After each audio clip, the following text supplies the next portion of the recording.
Olá, povo de Deus! Estamos iniciando a live das 20 horas em ponto. O caminho da tentação. Esta é a nossa temática de hoje. Seja bem-vindo, que o Senhor nosso Deus possa estar conosco nesta noite, nos dando discernimento, nos orientando, abrindo os olhos do nosso coração para conhecermos a palavra de Deus e que o Senhor possa iluminar os nossos caminhos, possa nos dar discernimento de como vencer a tentação. Esta é a nossa oração, em nome de Jesus, o teu Filho amado a quem nós amamos. Amém. Nós vamos falar hoje sobre o caminho da tentação. Mas, para começarmos o caminho da tentação, nós vamos ler primeiro o Evangelho de Marcos, no capítulo de número 16. Marcos 16, vamos lá, Marcos número 16. Vem chegando, vem chamando, Marcos 16. Jesus disse assim: quem crer e for batizado será salvo. Então vamos colocar aqui o que o Senhor colocou. Quem crer. Quem crer e for batizado.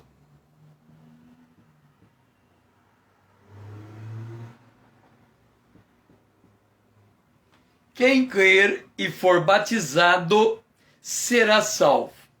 Por que eu estou começando o caminho da tentação com esse momento particular? Porque quando nós lemos quem crer e for batizado será salvo. Então vem aqui, será salvo.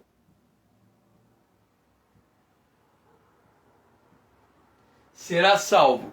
Quem crer e for batizado será salvo. Então, nós estamos falando do processo da salvação. Se nós pegarmos a nossa linha do tempo, num dado momento, nós nos encontramos com Jesus. Quando nós nos encontramos com Jesus, aqui acontece a justificação e o novo nascimento. Duas coisas acontecem quando nós recebemos Jesus como Salvador. Nós somos justificados em Cristo Jesus e nascemos de novo. Agora, olha o detalhe. Como é que nós nascemos de novo? Como é que nós somos justificados em Cristo Jesus? O apóstolo João, começando em João capítulo 1, verso 12, ele diz: a todos quanto receberam Jesus, Deus deu-lhes o poder de se tornar filho de Deus. Quem recebe Jesus adquire poder para se transformar em filho de Deus. Ponto. Como se dá o processo de receber Jesus? Romanos capítulo 10, versículo 8 em diante. Todos quanto ouviram, creram e confessaram com sua boca, será salvo. Quem crer e for batizado, será salvo.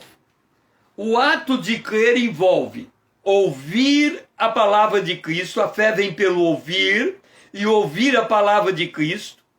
Nesse ato de ouvir, o Espírito Santo trabalha nos convencendo do pecado, da justiça e do juízo.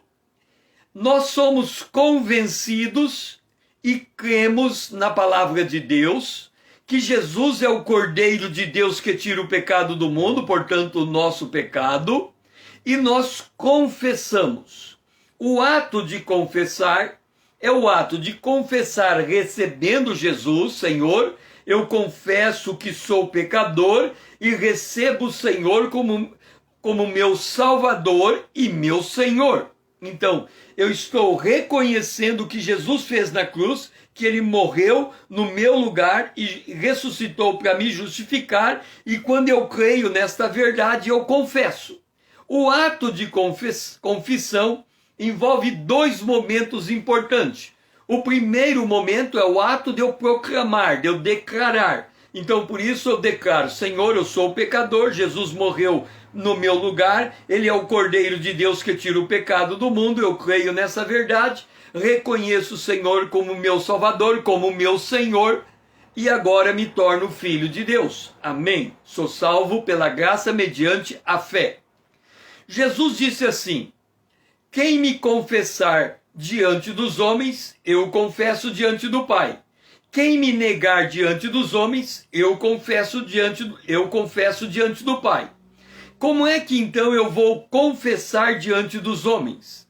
Quem crer e for batizado. O batismo é o que podemos dizer o primeiro grande testemunho público da nossa fé em Cristo Jesus.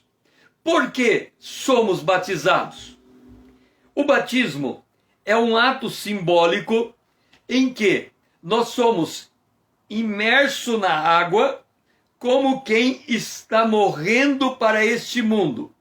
E nós saímos das águas como quem está vivendo para Deus. Então, a figura do batismo, ela é uma figura, quando nós falamos do batismo, nós estamos falando de uma figura de morte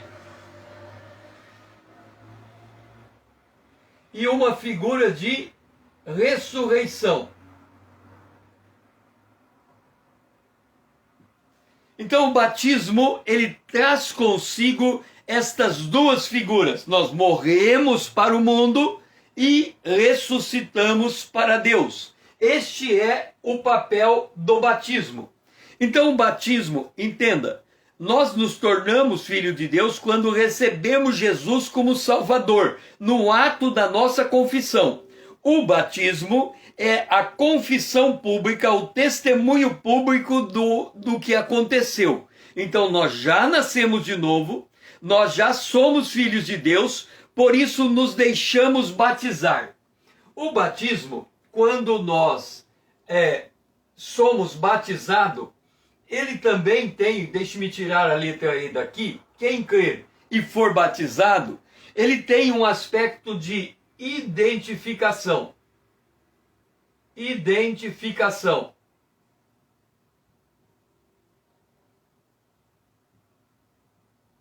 Por que ele tem um aspecto de identificação? Quem crer e for batizado será salvo. Ora, a palavra de Deus instrui que eu, ao crer, eu devo procurar alguém para dar testemunho da minha fé publicamente.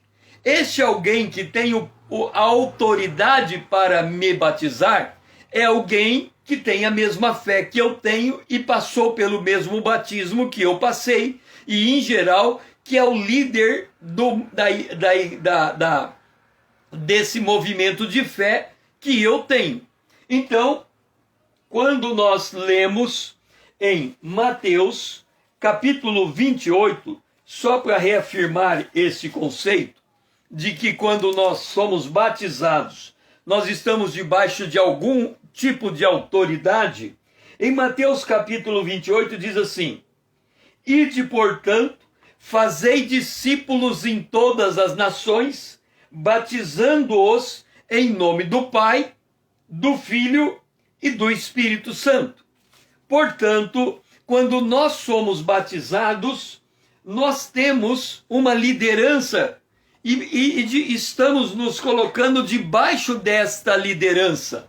Então, quando nós somos levados a crer, vou colocar aqui que há uma liderança.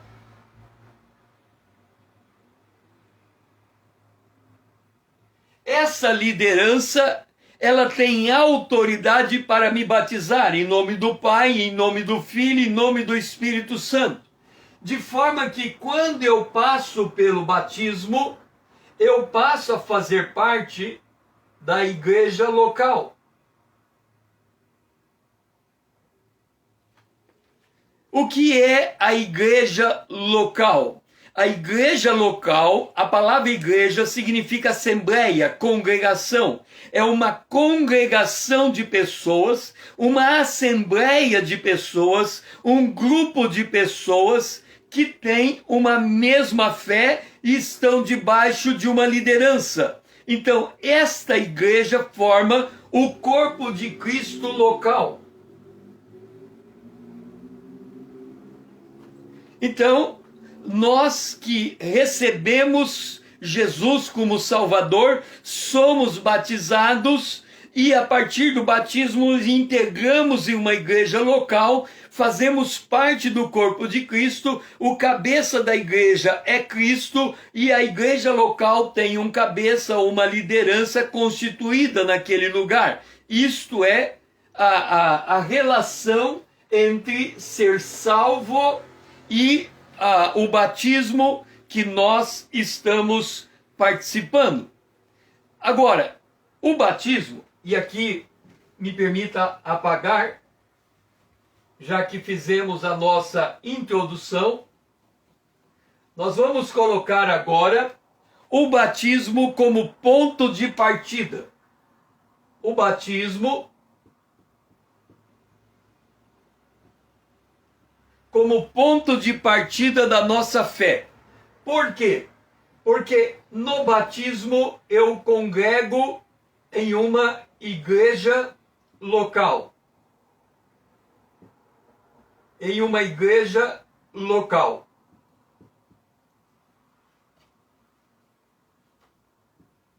Uma igreja local. Agora, por que eu tenho que aprender a escrever do contrário? Uma igreja local. Então, por que eu estou dando o batismo como um marco e a partir do marco uma igreja local? Porque eu quero me reportar a Jesus Cristo, que é o Filho de Deus e ao mesmo tempo o Filho do homem. Ocorre que para Jesus vir a esse mundo e exercer o seu ministério terreno, ele esvazia da sua divindade e ele assume a sua humanidade. Então ele é verdadeiramente Deus, verdadeiramente homem, mas ele fez um compromisso com seu Pai que enquanto ele estivesse na forma humana, ele não exerceria os seus poderes divinos. Então, os seus poderes divinos, eles eram exercidos mediante o Espírito Santo que habitava nele. Ok? Jesus nasceu santo, concebido pelo Espírito Santo. Viveu 30 anos na terra e aos 30 anos nós lemos em Mateus, no capítulo 4, que Jesus se dirigiu para o Jordão a fim de que João o batizasse. Então Jesus foi batizado. Quais são os dois componentes do batismo? O primeiro componente do batismo é a morte. O segundo componente do batismo é a ressurreição. Então, o primeiro componente do batismo é a morte. Você desce nas águas. O segundo componente do batismo é a ressurreição. Você se levanta das águas. Agora, vamos entender o mistério. A Bíblia diz que o salário do pecado é a morte. Então, por que eu vou ser batizado? É como se eu estivesse antecipando a minha morte. Eu vou morrer fisicamente um dia. Mas como eu recebi Jesus como Salvador, eu estava morto nos meus pecados, espiritualmente falando, e agora eu estou vivo para Deus. Quando eu recebi Jesus como Salvador, Paulo escrevendo em a Efésios capítulo 2, ele diz: nós estávamos mortos nos nossos delitos e pecados, mas ele nos ressuscitou e nos colocou assentado nos lugares celestiais. Então, o batismo, ele representa esse momento de morte e de ressurreição. Então, agora, o salário do pecado é a morte. Então, no batismo, é como se eu estivesse antecipando a minha morte. Eu estou declarando que eu sou pecador e eu aceito morrer a minha vida natural, porque eu quero sair dali com a minha vida espiritual. Essa é a simbologia do batismo. Agora, observa, Jesus nasceu sem pecado. Jesus viveu sem pecado. E nós encontramos que ele vai ao Jordão para ser batizado. Como que Jesus foi batizado? Ele desceu nas águas, foi imerso nas águas e se levantou das águas. Agora, qual é a simbologia? Se nós estamos antecipando a nossa morte, morrendo do ponto de vista natural e levantando do ponto de vista espiritual, se Jesus é santo, quando ele desce nas águas do batismo, ele faz o quê?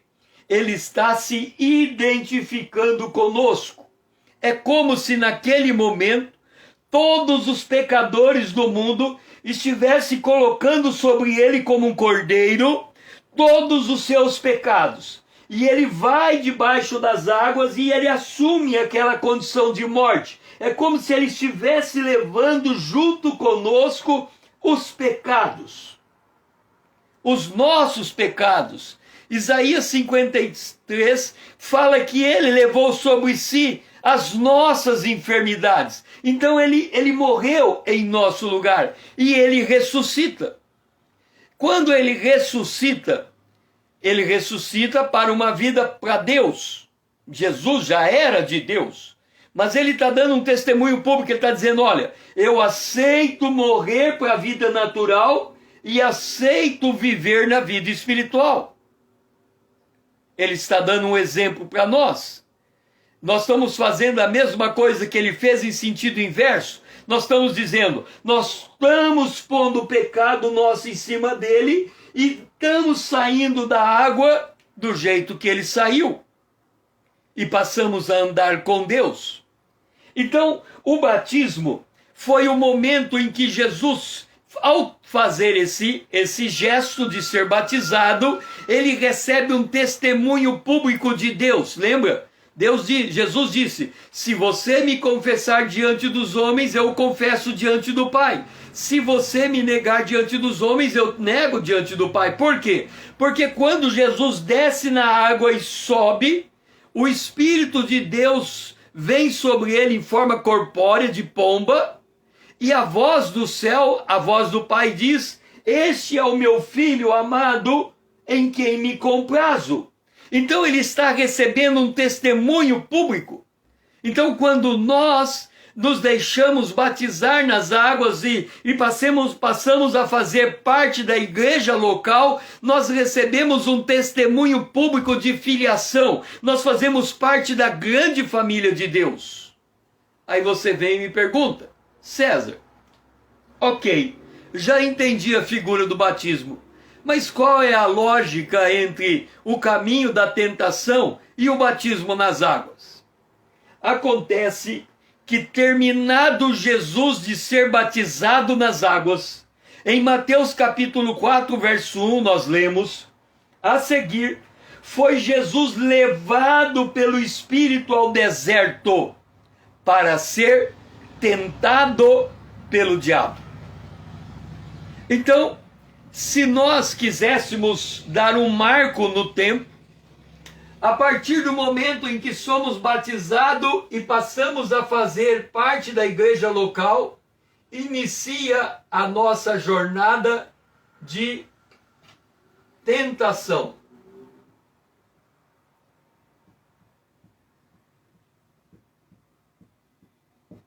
E quem é que nos conduz à tentação? O Espírito de Deus. O Espírito de Deus nos lidera nesse processo.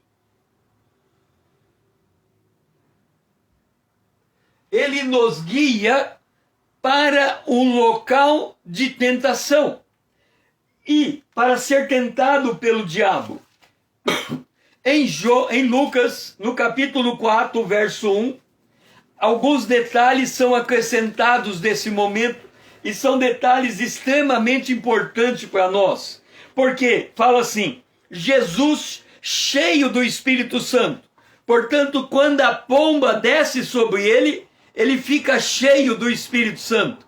Se nós fizermos um paralelo, quando os discípulos estavam no cenáculo e o Espírito Santo desceu pela primeira vez na igreja, a igreja saiu cheia do Espírito Santo.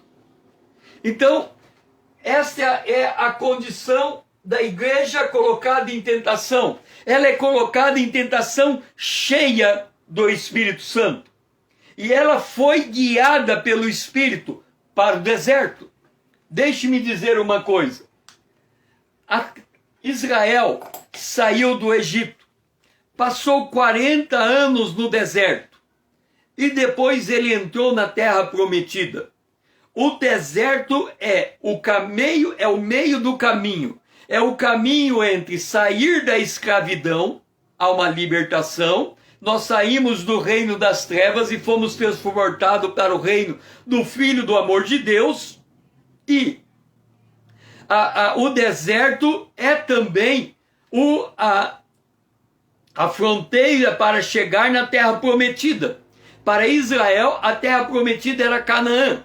Para a igreja, a terra prometida é a Jerusalém celestial que está descendo do céu.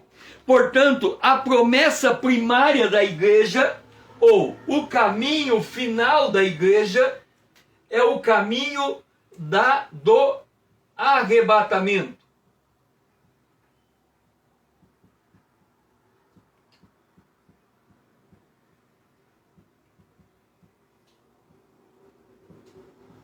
Do arrebatamento, ou, por óbvio, junto com ele acontece a ressurreição. Ressurreição. Portanto, o caminho a nós e qual é esse intervalo entre o batismo e o arrebatamento? Este intervalo é o nosso deserto.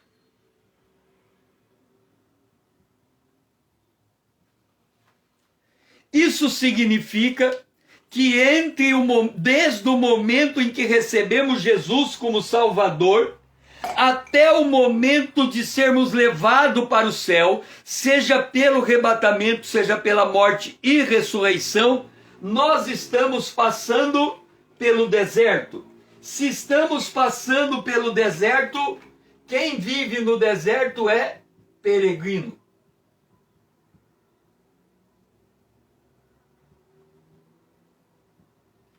Então nós, como peregrinos, somos conduzidos nesse grande deserto que é o planeta Terra, até chegarmos na vitória. Com isso eu estou querendo dizer que não importa a sua jornada com Deus, a dimensão temporal que ela tenha. Você pode ter um dia de fé, 1 minuto de fé, um dia de fé, 1 ano de fé, 50 anos de fé, 80 anos de fé. Você está submetido a tentações. Por quê?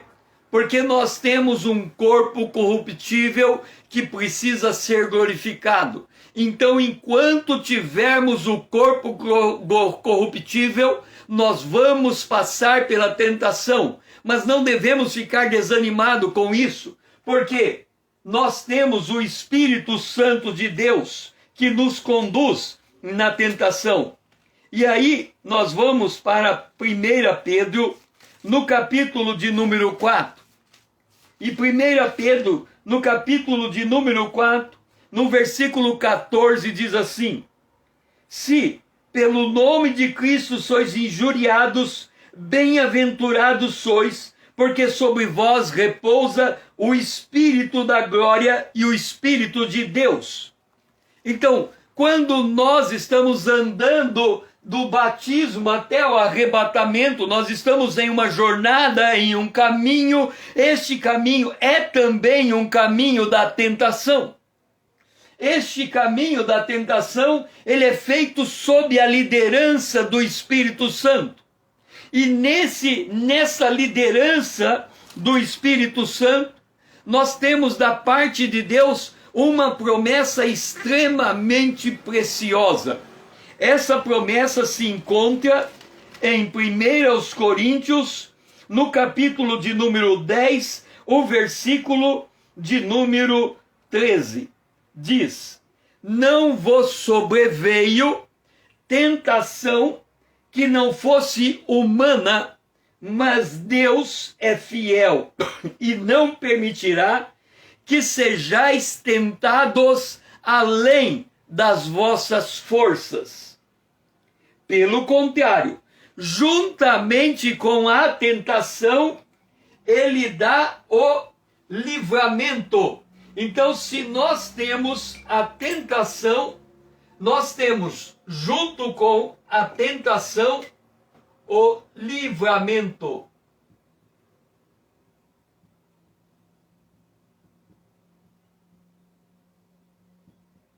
O que significa isto? Significa que não importa a condição existencial que você está submetido. Todo mundo que está submetido a uma condição de tentação, ele vai dizer o que o apóstolo Paulo disse. O apóstolo Paulo, estando sob tentação, ele diz assim: contudo, porque não quero, irmãos, que ignoreis a natureza da tribulação que veio sobre nós na Ásia, porquanto foi acima das nossas forças. Acima das nossas forças, a ponto de desesperarmos da vida. O que eu quero dizer com isso? É que a tentação, ela é sempre acima da força humana.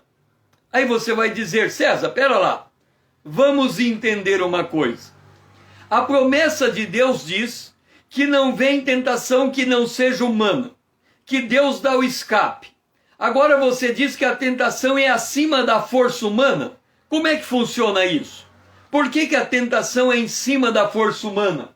Porque nós temos um poder acima do poder humano, que é a presença do Espírito Santo em nós. Entenda, se você tentar sair de uma tribulação por tua força, pelo teu poder, pela tua sabedoria, pela tua vontade, você vai continuar caído. A tribulação não, a tentação não veio para você enfrentá-la sozinha. Quem lidera você na tribulação é o Espírito Santo. Quem dá o escape para você na tentação é o Espírito Santo. Quem fortalece o teu homem interior para vencer a tentação é o Espírito Santo. Então não tente vencer a tentação sozinho. Você tem que vencer a tentação respaldado pela família de Deus, a igreja local, porque você passa a fazer parte de uma família que sofre as mesmas tentações que você sofre. Então, nós temos que entender esse aspecto da tentação.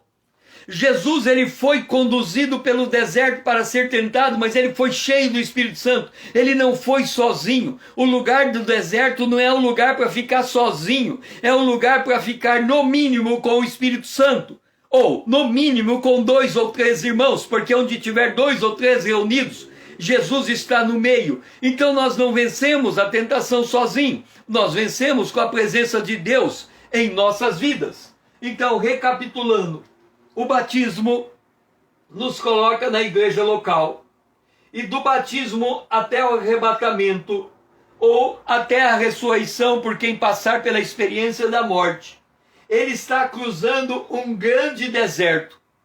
Esse grande deserto ele cruza sob a liderança do Espírito Santo. Ele está cheio do Espírito Santo. E o Espírito Santo o guia no deserto para ser tentado pelo diabo. Mas ele tem da parte de Deus uma garantia que a tentação está na condição em que ele pode escapar. Ele tem livramento, ele não precisa cair. Então toda a tentação recebe também dentro dela a presença de Deus para nos livrar da tentação.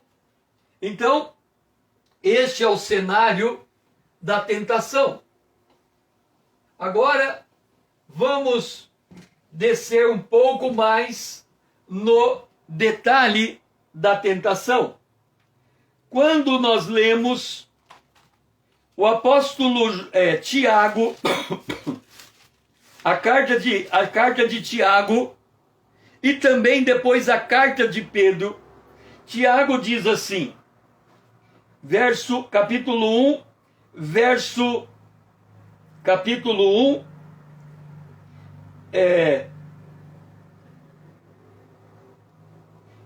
2. Meus irmãos, tende por motivo de alegria ou passardes por várias provações. Então está aqui, várias provações.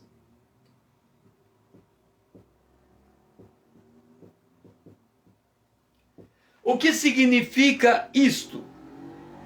Lembra que nós saímos do batismo até o arrebatamento.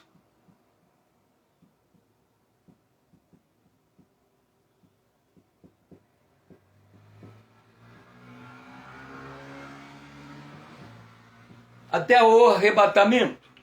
O caminho do batismo até o arrebatamento é o caminho do deserto.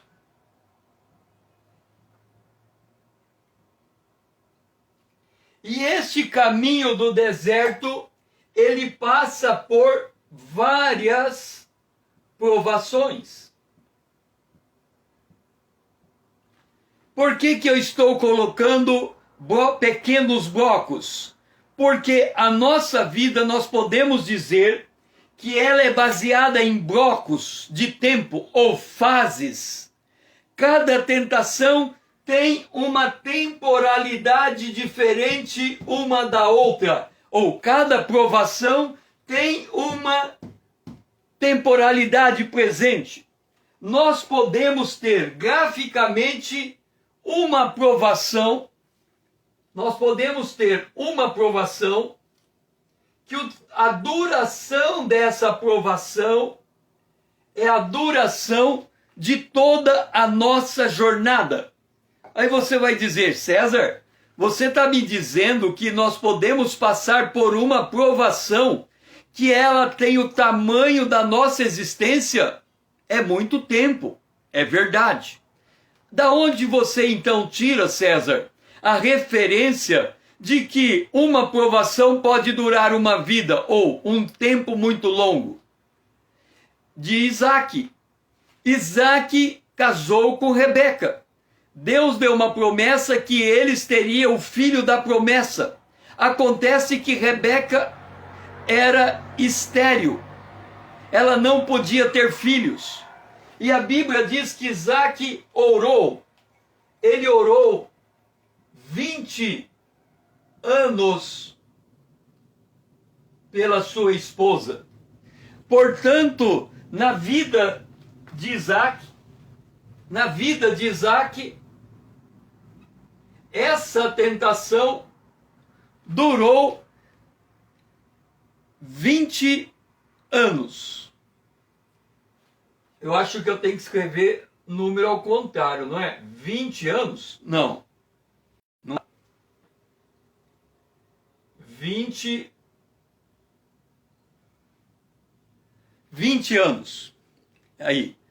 durou 20 anos. Então ele passou por uma provação que durou 20 anos. Mas ele passou por pequenas provações. E são as pequenas provações que, tendo sido vencida com o poder de Deus, nos dá força e vitalidade e fé para descobrir que aquela grande provação na nossa vida será vencida. Então nós podemos estar passando por uma provação. Por exemplo, uma pessoa pode ficar 20 anos enferma. E durante a sua enfermidade de 20 anos, ela pode ter pequenas vitórias na área financeira. Pequenas vitórias na área financeira.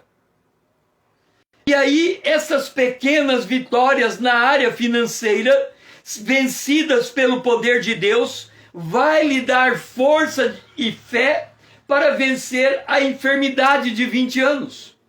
Ou ela pode ter problemas financeiros que duram 20 anos, mas ela tem pequenas enfermidades que são curadas ao longo dos anos. Então, as pequenas curas de enfermidades que ela vai passando, vai lhe dando fé para que ela possa vencer a sua grande luta financeira que já dura 20 anos. Então, nós temos uma tentação ou uma provação que é grande e pequenas provações que são pequenas. E que nome nós damos a estas provações? Nós chamamos as provações de tribulação.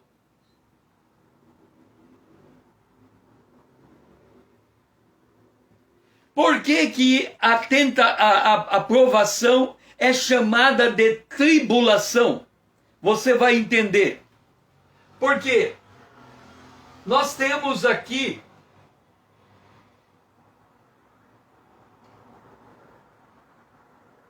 uma moeda. Toda moeda ela tem cara e ela tem coroa. Esta moeda que tem cara e coroa, nós vamos dar o nome dela de tribulação. Esta é a moeda do céu, a tribulação. É esta moeda chamada tribulação, ela pode ser o teu grande tesouro. Por quê? Porque você vai jogar a moeda para cima. Se a moeda jogada, a moeda vai sair cara, ou a moeda vai sair coroa. Ok? A moeda, quando ela cai no chão, a não ser que ela caia de pé, que seria um absurdo, mas ou ela cai de um lado ou ela cai do outro. Então ela vai cair cara ou ela vai cair coroa. Se ela cair coroa, essa moeda vai para a eternidade. Se ela cair cara, você perdeu o tempo, a moeda perdeu o seu valor. Por quê? Porque a tribulação, que é uma tentação, ela é uma tentação, ela pode se transformar em uma provação, em uma prova, ou em um pecado. Então, a tribulação, que é uma tentação, ela se transforma em uma prova ou em um pecado. Qual é a diferença entre as duas condições? Na primeira, a tribulação, que também é uma tentação, você venceu a tentação.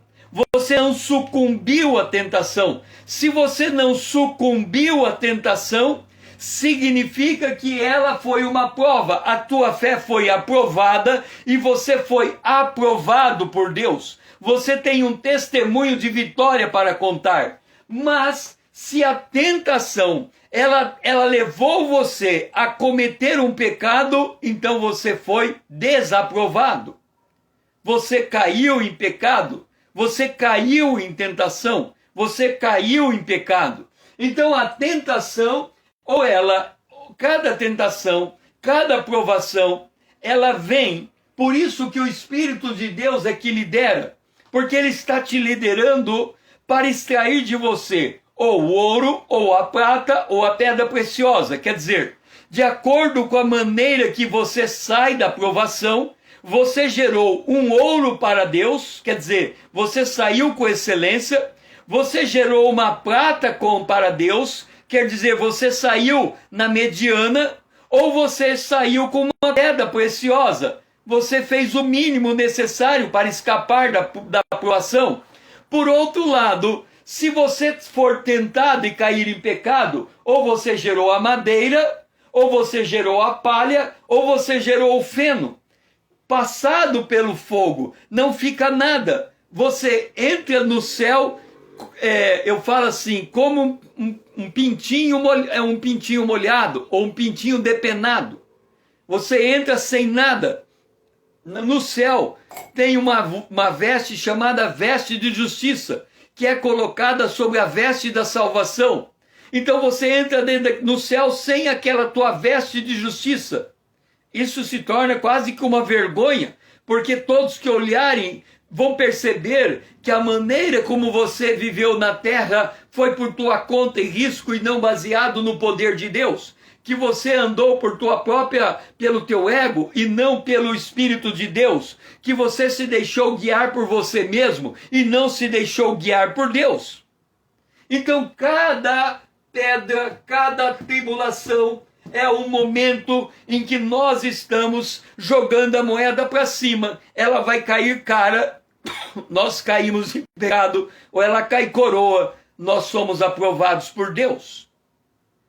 Então, você já compreendeu a jornada e a relação da tribulação e da provação e da tentação e do pecado.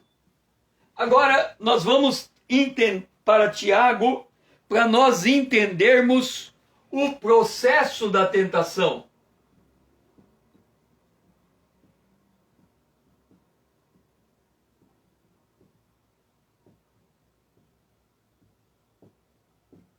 O processo da tentação.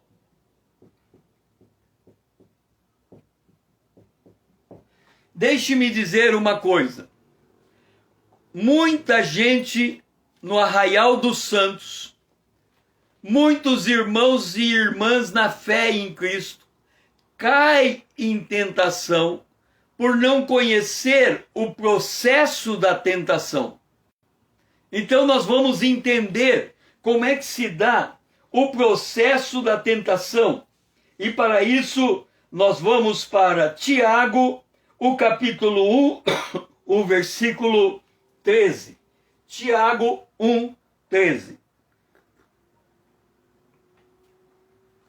O primeiro ensino de Tiago é este: ninguém, ao ser tentado, diga, sois tentados por Deus, porque Deus não pode ser tentado pelo mal e ele mesmo a ninguém tenta. Então, quando nós temos a tentação, o processo da tentação, a primeira coisa que nós temos que entender é que Deus está... Desculpe. Deus está fora da equação.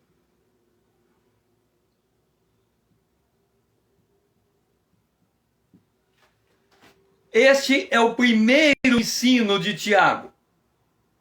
Você pode estar passando, seja lá pelo que você esteja passando, a tribulação e a tentação, ela tem tantas variantes como tem seres humanos na Terra. É possível nós encontrarmos um padrão, mas é impossível nós descermos ao detalhe de cada individualidade.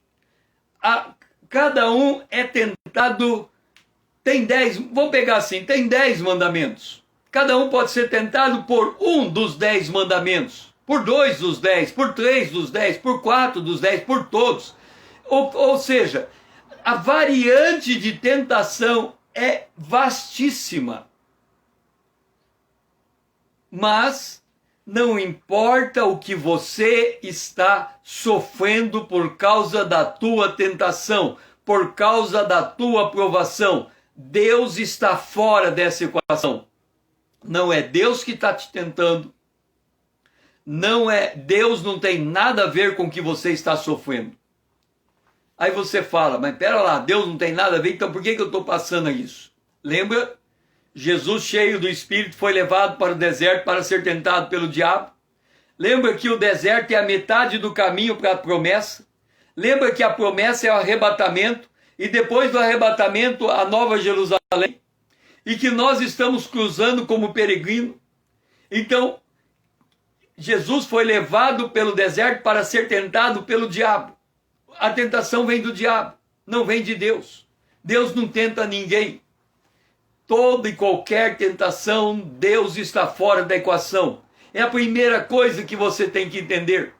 Talvez você tenha pensado assim consigo. Eu já passei por tanta coisa. Por que Deus permite isso? Por que Deus permite aquilo? A primeira confissão que você tem que fazer é aquela que tira Deus da equação. Você fala, perdão, Deus, porque eu achei que era o Senhor que estava me tentando. Mas o Senhor não tenta ninguém. O Senhor está fora dessa equação. O Senhor veio para me dar escape, para me dar solução. Esta é a oração que temos que fazer, em nome de Jesus. Então vamos lá. Se Deus está fora da equação, a primeira coisa que temos que entender é que a tentação, ela tem um comando. Nós precisamos entender que existe um comando que nos leva a ser tentado.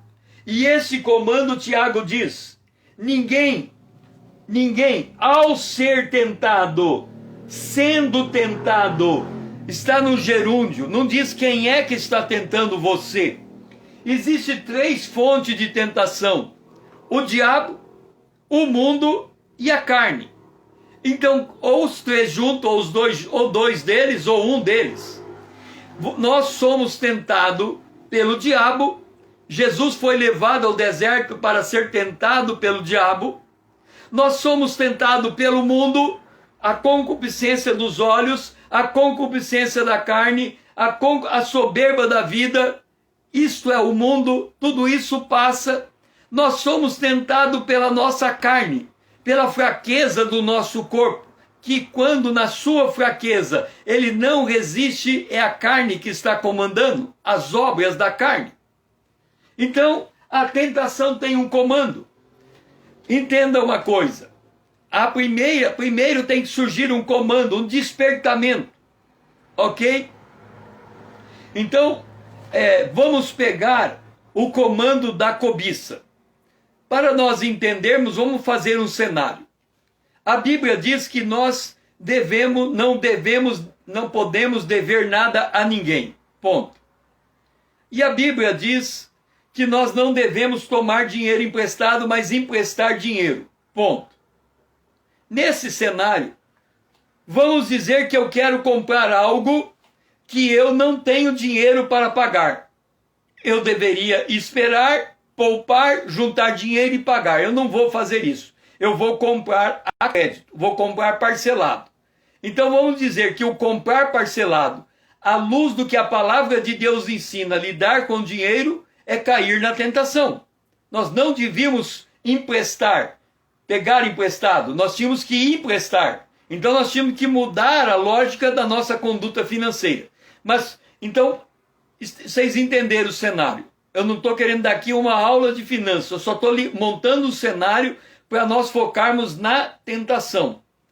Para não colocarmos um pecado grosseiro como exemplo. Mas vamos pegar uma coisa que é comum para todo mundo. Todo mundo compra. Ou compra a prazo ou compra à vista. Mas vamos pegar que comprar a prazo é o pecado. Ponto. Então, eu preciso de um comando. Qual é o comando da tentação? É a propaganda. Ok? Por que eu estou dizendo a propaganda? O comando é fora de mim. Mesmo que o comando seja a minha carne, o comando é fora de mim. Porque eu nasci espiritualmente. O meu homem interior é espírito. Então a carne é algo fora de mim. Porque dentro de mim habita o Espírito de Deus. Ok? Então temos o comando. Depois diz assim: cada um é tentado quando atraído por sua própria cobiça. Então, esse comando, ele tem algo que a gente cobiça. Ok? Nós estamos dando o exemplo de uma propaganda que nos leva a comprar alguma coisa que é objeto da nossa cobiça. Então, eu tenho algo que eu olhei, eu começo a cobiçar aquilo, eu não tenho condição de ter aquilo, mas eu quero ter de qualquer jeito, então eu estou cobiçando aquilo. Quando o comando sintoniza a cobiça, ou seja, eu tenho o objeto e eu olho para o objeto, eu olho para o objeto, então aqui está o objeto, aqui está a minha cabeça. O objeto está parado, o objeto não vem até mim, é eu que tenho que ir até o objeto. Então eu tenho que fazer assim, ó, pegar o objeto, certo? Então eu tenho que fazer assim, ó. Agora note um detalhe, o objeto está aqui e eu estou aqui. Para eu poder fazer assim, ó, levou alguns segundos, bem pouquinho de tempo, mas levou um tempo. Por que levou um tempo? Porque a cobiça, ela tem dois elementos, e ele fala aqui, cada um tem, atraído, atração e atração, atraído e sedução. O que significa isso? Vamos supor que eu tenho um Rolls Royce na minha frente. Eu sou eu sou seduzido pelo Rolls Royce. Eu queria ter ele, uma paixão. Mas a minha cabeça racional diz, Rolls Royce, esse carro é para ricaço, está fora de cogitação. Eu não sou atraído, mas eu posso ser seduzido. Quer dizer, eu não vou pensar, eu vou fazer sem pensar. Ou, não, eu não vou me deixar seduzir, mas eu começo a construir argumentos. Todo vendedor tem aqueles argumentos que são argumentos para quebrar os teus argumentos. Então ele está quebrando os teus argumentos. Ele está atraindo para você. Ele está racionalmente quebrando os argumentos. Mas também ele está seduzindo. Então tem o comando que foca você na cobiça. Essa cobiça te atrai e te seduz. Depois de você ser atraído e seduzido, você ainda não está em pecado. Você vai gerar o que a Bíblia chama de concupiscência. Concupiscência. Concupiscência. O que é a concupiscência? A palavra é até complicado de dizer. Concupiscência significa desejo intenso da carne.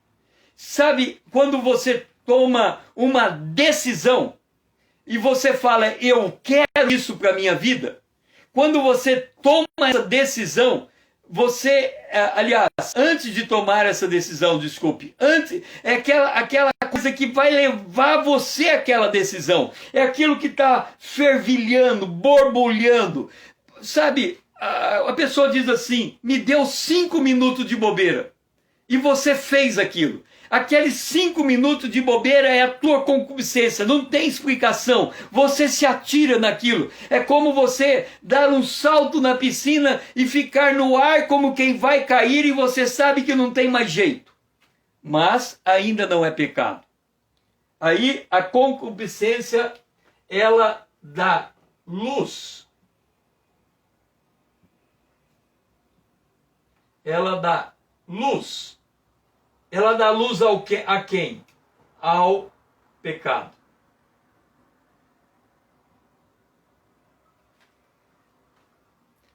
E aí vem a questão. Por que é tão importante entendermos o processo? Porque daqui, tentação, até antes de ser pecado, até aqui, isso aqui é tentação. O pecado não é mais tentação, é pecado. E o salário do pecado é a morte.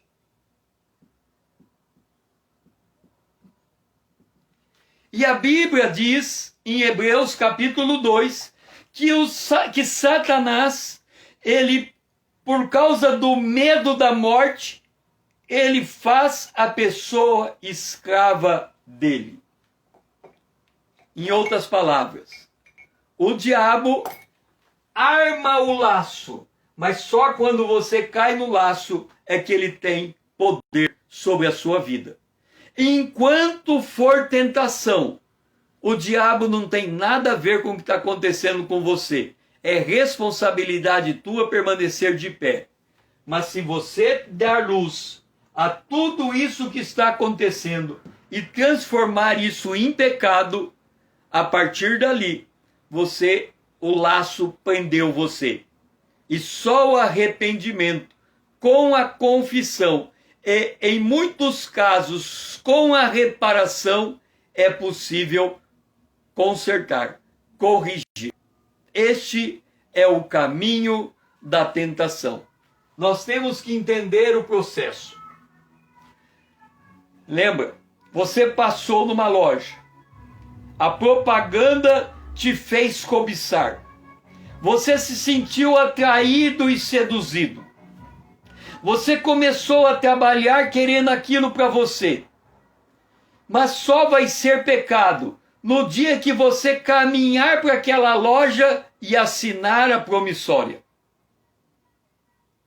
Aí você entregou a promissória e agora você está amarrado naquela dívida, e enquanto você não pagar a dívida, você não tem paz.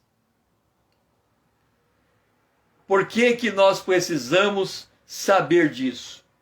Porque se o escape está em não cairmos no pecado. Se a gente reconhecer a nossa cobiça, mortifique a sua natureza terrena. Se você reconhece aquilo que está te atraindo e seduzindo, mortifique a sua natureza terrena. Se você percebe que aquilo está tomando conta do seu corpo e você não vai conseguir mais escapar, mortifique, como fez José. Sai correndo, vai o mais longe que você puder, peça ajuda, grite por socorro, procure um homem sábio que possa lhe ajudar. Vá para a palavra de Deus, faça jejum e oração, faça o que for necessário para ir o mais longe possível do pecado. Agora, se você cair no pecado, aí é outra live. Não é mais essa, é outra live. Que o Senhor seja louvado, que você possa ter entendido o passo a passo do caminho da tentação.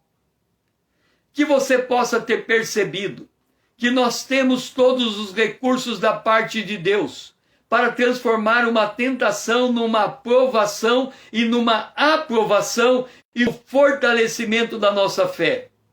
Que você possa entender que no meio da tentação, Deus tem sempre um escape para você e você vai conseguir sair dele. Mas, se você, apesar de toda essa jornada, você não alcançou o discernimento, aí você caiu no pecado. Aí é outra história. 1 João, capítulo 1, o versículo 8 e 9. É outro tratamento. Nós estamos falando hoje do caminho da tentação. Foi muito bom ter você comigo nesta live. que o Senhor possa lhe fortalecer. Venha somar comigo nesta comunidade, me seguindo no Instagram. Você me seguindo, você estará aumentando esta comunidade e ajudando a disseminar esta palavra. Me siga, pega o aviãozinho, mande essa mensagem para o maior número de pessoas que possíveis, para que elas também aprendam o caminho da tentação, para aplicar o antídoto e não chegar no pecado. Porque o salário do pecado é a morte e ninguém merece uma coisa dessa. Que a gente consiga escapar sempre no trajeto da tentação e não ter que chegar no ato extremo quando acontece o pecado. Eu louvo por tua vida e que você seja abençoado por Deus. E até amanhã, às 20 horas, se Deus assim nos permitir, em mais uma live cujo tema eu estarei colocando no Instagram a qualquer momento, para que nós possamos crescer na palavra de Deus. Que o Senhor seja louvado.